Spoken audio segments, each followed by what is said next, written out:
Sekitar belasan tahun yang lalu, ada 3 rumah tua yang terpencil dan terletak di sekitaran jalan lintas raya yang menghubungkan antara 2 provinsi besar. Rumah tersebut tersorok di jalan raya, jaraknya sekitar 800 meter dari jalan. Untuk menuju rumah tersebut, maka kita harus berjalan kaki. Rumah-rumah tua itu dihuni oleh 17 orang. Mereka semua sudah lama tinggal di sana, yaitu semenjak 30 tahun yang lalu. Mereka semua adalah anak dari 3 bersaudara yang pindah ke tempat itu bersama dengan istri-istri mereka. Di sana, mereka hidup tenang tanpa ada gangguan dari orang luar. Mata pencarian mereka di sana adalah kebun karet. Menurut cerita dari orang-orang yang pernah lewat di tempat itu, dulu ada 8 orang yang pernah hilang di sekitaran tempat tersebut. Sampai sekarang mereka tidak pernah ditemukan. Mereka menghilang secara misterius. Mereka yang menghilang itu adalah 2 di antara mereka mahasiswa, 3 orang supir truk, 1 guru, 1 orang polisi, dan juga 1 orang pemburu babi hutan bersama dengan anjingnya. Sampai saat ini, mereka semua tidak pernah ditemukan. Barang bukti yang ditemukan oleh polisi adalah kendaraan mereka yang terparkir rapi di tepi jalan. Di sekitaran tempat kejadian, tidak ditemukan adanya tanda-tanda kekerasan, baik itu berupa barang-barang yang pecah ataupun semacamnya. Semuanya benar-benar bersih. Banyak orang-orang berpendapat bahwa mereka telah diculik oleh makhluk halus, diterkam oleh harimau. Dan gilanya lagi, bahkan ada juga yang mengatakan bahwa mereka semua telah dimakan oleh para kanibal yang tinggal di rumah tua itu sekitar 800 meter dari jalan raya. Atas karena dasar itulah, maka para polisi pun segera melakukan penggeledahan di rumah tersebut dan kemudian membawa semua anggota keluarga yang tinggal di rumah itu ke kantor polisi untuk diselidiki. Setibanya di kantor polisi, mereka semua langsung diinterogasi dengan berbagai pertanyaan. Saat itulah para polisi pun menemukan sebuah keanehan. Ternyata 9 orang dari 17 orang penghuni rumah itu adalah tunawicara. Mereka bisu dan tidak bisa berkomunikasi dengan baik. Selain itu, tingkah laku mereka pun juga sedikit aneh. Mereka tidak punya ekspresi. Pandangan dan wajah mereka juga terlihat datar. Para polisi pun akhirnya memutuskan untuk melepaskan 9 orang tersebut. Selanjutnya, polisi pun langsung menginterogasi 8 orang lainnya yang terdiri dari 3 orang anak-anak, 1 remaja, dan 4 orang dewasa. Mereka memberikan berbagai pertanyaan kepada mereka. Saat ditanyai oleh polisi, semua orang itu mampu menjawabnya dengan baik. Alibi mereka pun juga kuat dan akurat. Selain itu, mereka juga terlihat normal dan biasa-biasa saja tanpa ada gerak-gerik yang mencurigakan. Setelah melakukan interogasi dengan berbagai pertanyaan yang panjang, dan juga karena tidak ada tanda-tanda dan bukti-bukti yang kuat yang menunjukkan bahwa mereka semua ada kaitannya dengan kasus-kasus orang yang hilang tersebut, maka polisi pun memutuskan untuk melepaskan mereka. Dan mereka semua pun juga terbebas dari semua tuduhan yang telah ditimpakan kepada mereka. Kini 10 tahun telah berlalu. Meski mayat-mayat para korban itu belum juga ditemukan, namun kasus-kasus tersebut telah hampir terlupakan oleh publik. Tidak ada lagi kejadian-kejadian baru yang terjadi di sekitaran jalan tersebut. Jalan lintas raya itu pun kini telah kembali dingin dan aman. Sudah hampir 1 bulan ini musim hujan melanda. Hampir semua berita di saluran TV ribut menyiarkan berita banjir yang terjadi di berbagai kota. Longsor yang terjadi sana-sini pun juga turut mewarnai berita-berita yang disiarkan oleh para wartawan tersebut. Sepertinya musim hujan ini benar-benar sudah banyak membawa bencana. Hujan lebat masih berdengung di luar ruangan. Terlihat seorang wanita yang memalingkan wajahnya dari layar TV ke arah ponselnya yang berdering di dalam tas di atas meja makan. Panggilan masuk. Halo, Ma. Halo, kamu lagi di mana, Cindy? Aku lagi di kafe, Ma. Baru siap makan siang. Ada apa, Ma? Kamu jangan pulang kampung dulu ya.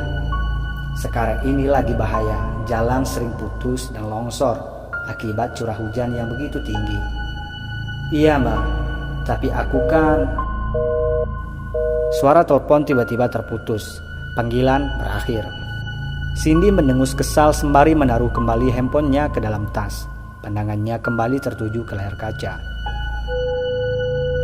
Kembali lagi bersama kami di Nusantara News. Telah terjadi sebuah kecelakaan tunggal di jalan lintas raya yang menghubungkan antara dua provinsi di pagi tadi. Dalam kejadian tersebut, polisi menemukan sebuah motor yang hancur dan penyok di tepi jalan. Ada juga beberapa sisa tetesan darah yang sudah hampir lenyap tersapu hujan. Akan tetapi, sampai saat ini belum diketahui siapakah pemilik dari motor tersebut. Karena polisi tidak menemukan korban di lokasi kejadian. Mungkin korban telah dilarikan ke rumah sakit oleh para pengendara yang lewat di sekitaran jalan tersebut. Sekian dulu berita dari kami. Itu adalah satu-satunya berita yang paling menarik menurutnya. Karena semua acara TV yang dilihatnya sejak tadi, semuanya sibuk membicarakan tentang banjir dan longsor melulu. Di luar sana, hujan telah reda. Yang tersisa hanyalah gerimis-gerimis kecil. Cindy pun segera bangun dari kursi dan berjalan ke meja kasir. Setelah itu, dia pun segera pulang menuju rumah kontrakannya. Cindy kuliah di luar kota, di sebuah universitas besar untuk menyelesaikan pendidikan magisternya. Besok adalah hari libur pertamanya. Untuk mengisi hari liburnya itu, rencananya besok Cindy akan pulang kampung untuk bertemu dengan keluarganya di rumah. Malam telah tiba. Meskipun ibunya telah melarangnya untuk pulang di pagi besok, namun rindu membuatnya tidak peduli. Walau hujan lebat dan longsor akan menutupi jalan sekalipun, ia juga harus tetap pulang di pagi besok. Karena barang-barangnya telah dikemas sejak 3 hari yang lalu. Tidak ada yang bisa melarangnya pulang, termasuk ibunya. Rencananya besok dia akan pulang bersama Mary. Mereka berdua akan berangkat sekitar pukul 8 pagi. Jarak antara rumah kontrakannya itu dengan rumahnya adalah sekitar 247 km. Biasanya akan menghabiskan waktu sekitar 4-5 jam perjalanan menggunakan mobil. Seperti biasa, sebelum tidur ia selalu menghabiskan waktunya di Facebook sambil menunggu rasa kantuk itu datang membesuknya. Ia membaca dan menonton beberapa berita, lalu men-scroll layar HP-nya itu untuk membaca berita-berita dan menonton video-video yang lain. Ia melihat ada banyak sekali berita yang membicarakan tentang banjir dan longsor. Sepertinya bulan November ini benar-benar kelabu. Bencana alam seakan terus-menerus terjadi di mana-mana, tanpa henti.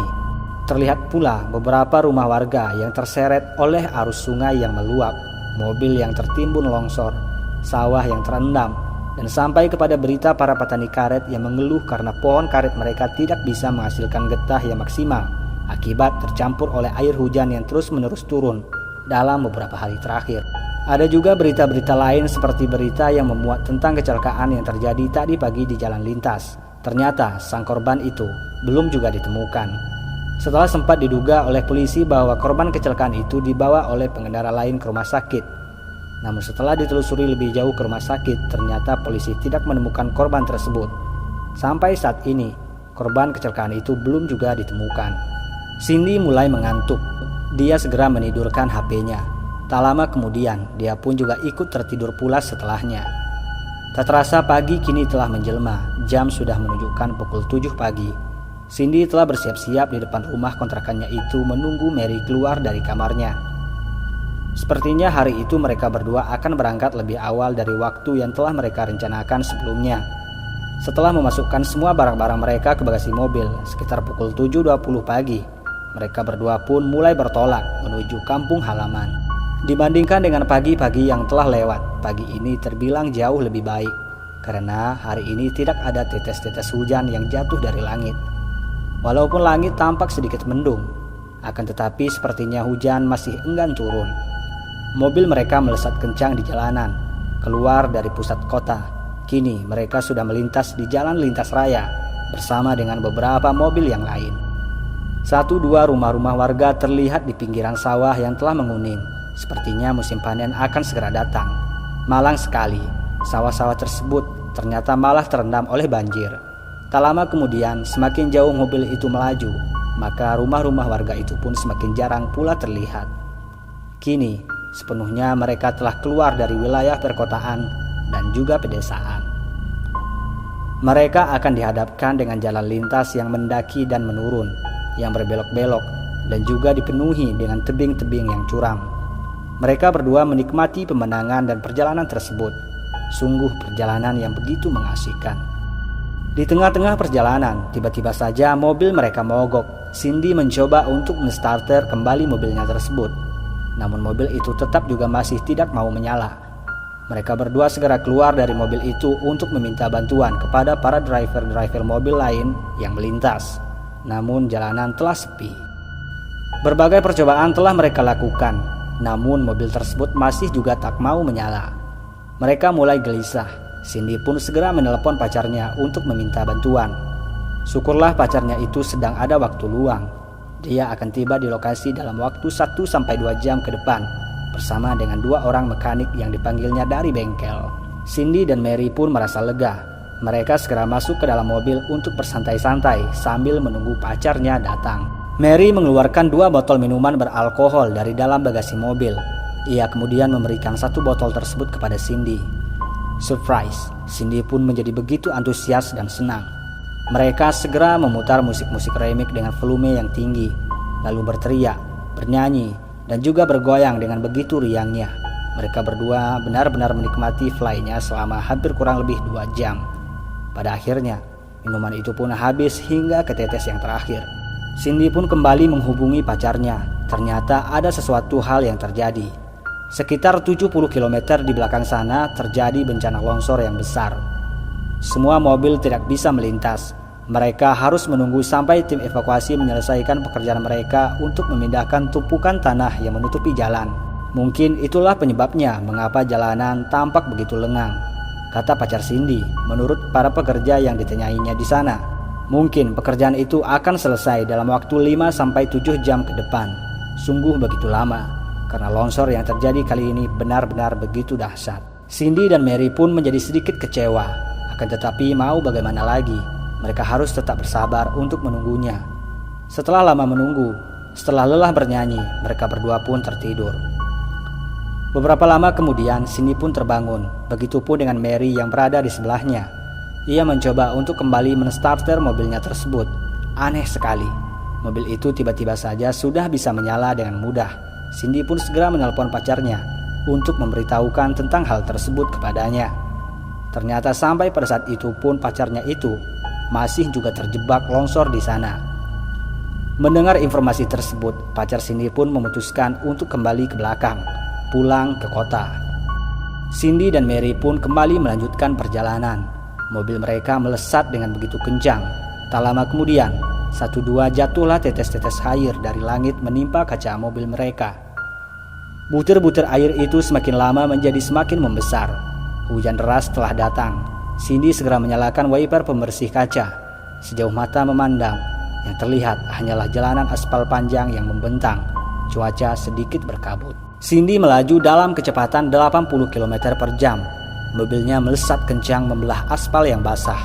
Mary asik mendengarkan earphone di bangku sebelah dengan kepala yang menari. Tiba-tiba saja ban mobil mereka meledak. Boom! Cindy dan Mary sontak berteriak panik sembari memegang segala sesuatu yang ada di dalam mobil untuk menahan tubuh mereka yang bergoncang hebat akibat kecelakaan. Kejadian itu sungguh begitu cepat. Dalam sekejap, mobil mereka langsung terbalik dan terpental jauh hingga keluar dari badan jalan. Mobil mereka tersorok ke dalam padang rumput yang terletak sekitar 20 meter dari tepi jalan raya. Mereka berdua tidak sadarkan diri. Remang, semuanya tiba-tiba memudar. Waktu berlalu dengan begitu cepat. Hari telah berganti malam. Cindy terbangun dalam kondisi yang cukup parah. Kaki kanan dan kepalanya terluka. Sepertinya dia sudah lama pingsan. Mary belum juga sadarkan diri. Ia terluka di bagian kepala. Cindy segera berteriak untuk meminta pertolongan.